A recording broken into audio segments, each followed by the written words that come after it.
আসসালামু আলাইকুম। সবাই কেমন আছেন? আশা করি অনেক ভালো আছেন। আলহামদুলিল্লাহ আমরাও অনেক ভালো আছি। আর এখন বাজছে ঘড়িতে 1:45।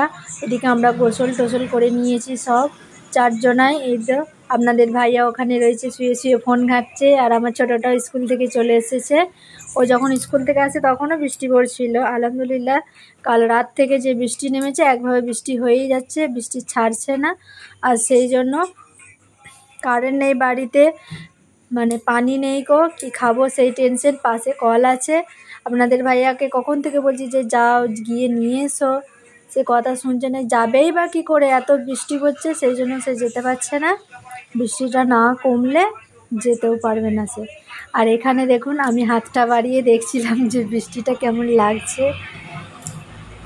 খুব ভালো লাগে, ছোটোবেলায় তো অনেক ভিজেছি এইভাবে, আর মায়ের বকাও খেয়েছি অনেক।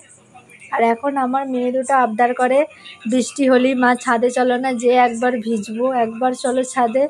কিন্তু এখন আবহাওয়াটা যা খারাপ, একটু মানে বেশি পানি ঘাঁটলেই ঠান্ডা লেগে যাবে, সেই জন্য ওদেরকে আমি খুব সাবধানে রাখি। তাও কথা শোনে না, সব সময় ওই বেসিন আছে, বেসিনে যেয়ে পানি ঘাঁটতে আরম্ভ করে দেয়। আর বৃষ্টিটা দেখুন একভাবে হয়েই যাচ্ছে, বৃষ্টি ছাড়েই নেকো। তো চলুন দুপুরে খাওয়া দাওয়া করে নিই আমরা।